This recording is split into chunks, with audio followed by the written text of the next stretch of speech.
Alright, ladies and gentlemen, good afternoon. Let me get back here and focus a little bit, seeing that I'm sitting on a bucket.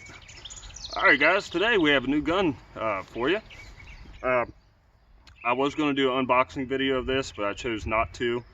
There are literally hundreds and hundreds and hundreds of videos of the unboxing of this gun, but if you would like to see it, I can always stick this gun back in the box. I have it and all the stuff and goodies that came with it. I can always stick it back in the box and do a unboxing video so you can see what comes in the box. I just chose not to. Now, today we have the Ruger American Rimfire. Like always, before we go playing with any gun, always visually, physically, and mechanically inspect that this gun is unloaded. I know for a fact that it is because I already did it before we did the video, and I've been out here shooting it some more today. So, like always, give you a little quick look of the gun. This is what it looks like and what it is going to look like when you purchase it. Okay.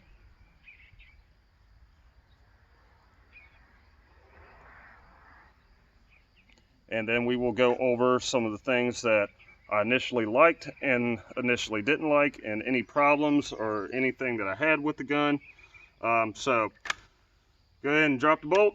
All right, so now that we got it out of the way, this is, ladies and gentlemen, like I already stated, this is the Ruger American Rimfire. A local dealer close to me actually had these on sale for Memorial Day, and they were at such a good price that I could not pass it up. Get you turned here just a little bit. I couldn't pass it up. So, and I've always kind of been interested in this gun, seeing that it is pretty much taken the place of my other 22, the Ruger M77 22. This pretty much has, this gun is what's taken its place. So I wanted to see, I've always kind of been interested to see if this gun is just as good as that one, if it's better, if it's not as good, you know what I'm saying? So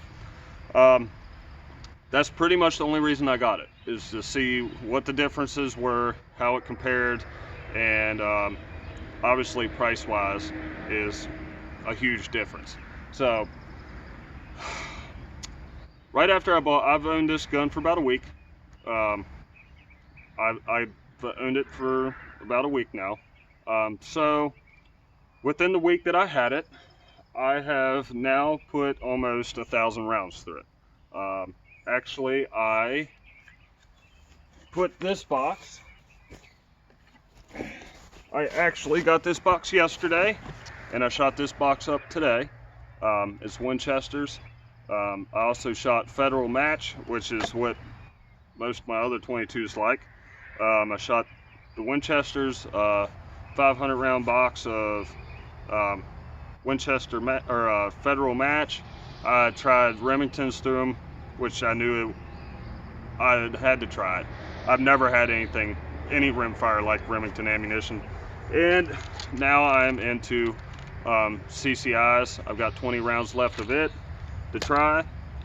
This gun surprisingly actually likes the Winchesters, which is pretty nice. I've never owned a rimfire that's liked Winchester ammo, so that's kind of nice. They're a little bit cheaper than some of the others. So right after I got this gun, I did have some issues. Gotta figure out which one it is. This one. I did have some issues right out of the box with the magazine that came with it. You put the magazine up in it and it did not seat all the way as what I'm getting at. If I can recreate it now that I've fixed the problem. Yeah, I'm not gonna be able to. I'll show you what it was doing. Okay, so basically when I would load the gun, the magazine would not seat all the way. No matter what I did, it would be like that. Okay, instead of laying in flush. And what that allowed was when you would try to put a round in the chamber, the bolt wouldn't catch it, or the bolt would catch the round, and since the front of the magazine was pointed up a little bit, it would not chamber the round. You had to mess with it to get it to chamber it. Since then I've fixed the problem, and this may be something isolated to my gun, hopefully. But what I did to fix it was I literally just tightened up the bolt in it, which brought it in tighter, which made the length of the magazine just a tad bit shorter, and it actually fixed my problem. So that's an easy fix. If you happen to have that issue, just take that in consideration. All my other 10-22 magazines work perfectly in it. That's another thing. This gun does take 10-22 magazines, which is good and awesome, and kudos to Ruger for doing that. So there's no magazine changes. That's the only issue that I've had out of the gun. Literally, that was the only issue, and it was like a 2-minute fix. I mean, and it didn't cost anything. So after that, so now we're going to go from butt to tip. This gun does come with 2 different stocks, I should say. I guess combs. It comes with this one that is going to come standard on the gun. It also comes with one that has a higher cheek rest to it for if you're going to shoot with the scope. I'm not going to do it in this video, but I can show you if anybody's interested. The way that you change this part out is to unscrew your sling mount, unscrew it. This will pull off, put the new one on, screw your sling mount back in, and that's it. So they make Ruger makes a bunch of these for different lengths of pull, cheek rest heights, stuff like that. Next, we have the Tang safety. I am a big fan of Tang safety. I shoot right and left-handed. So I am glad to see that Ruger is bringing that back. I wish they would bring it back on the M77s, but I can live with it on this one for right now. After that, we get to the trigger. You all always hear me kind of dog the triggers, if you can even see it. It does have a Savage AccuTrigger style thing going on here. The one thing that I do love about this trigger is the width of the trigger is a lot fatter. So my whole finger pad fits on it. Trigger is actually fairly decent for what it is.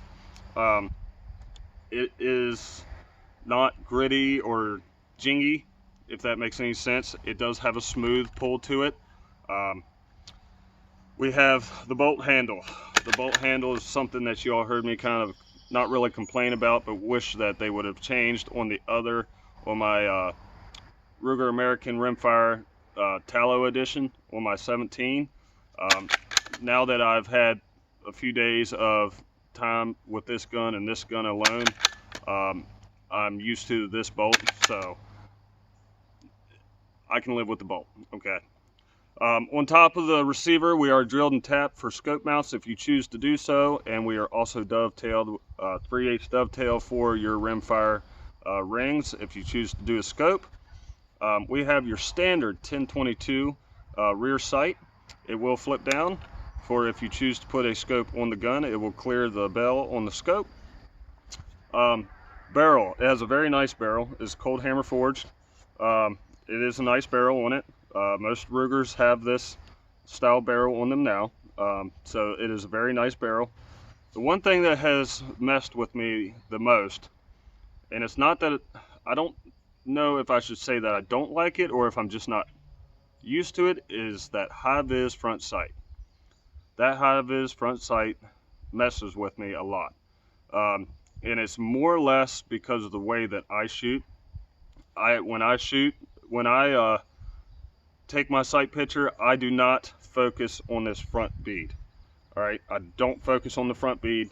I look through the sights to my target, and I kind of let my sights they're not blurred out, but they kind of just take within the picture, if that makes any sense.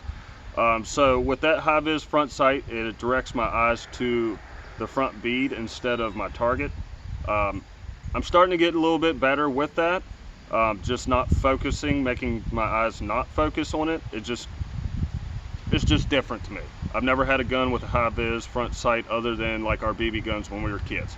So the only other thing, and this is 100% personal, I wish that front sight, if they were going to do the high vis on it, I wish it was a little smaller in diameter. when I look down through it, the front sight to me is just a little too big. I wish it was a little smaller, but I can deal with that also. That's not really going to affect anything unless you're taking long shots. So, how's the thing shoot? Well, the thing shoots pretty damn good, actually. We're going to do a video with it on cards, probably tomorrow maybe. 25 yards, with doesn't matter which ammo it was, whether it was CCIs, Winchesters, Remingtons, or Federal. At 25 yards it cut holes. It did very well with all ammo at 25 yards. 50 yards, I could see it started to split up a little bit. The Remingtons, like all my other guns, the Remingtons didn't do very well at 50 yards. I don't know what it is about Remington ammunition, but the Rimfire stuff, I can never find a gun that likes it. 50 yards, I'm getting about half-inch groups, or closer. Actually, with the Winchesters, it was actually doing clover leaves at 50 yards. So we're going to stick with Winchesters with this gun. And then out to, I did it at 100, and then I took it out to the 200 yard, which is just kind of silly, but I like to do it. 100 yards, I was getting about 1-inch group. I was getting a little bit smaller groups with the Winchester, but I was getting about a 1-inch group. I didn't even try the Remingtons at 100 yards.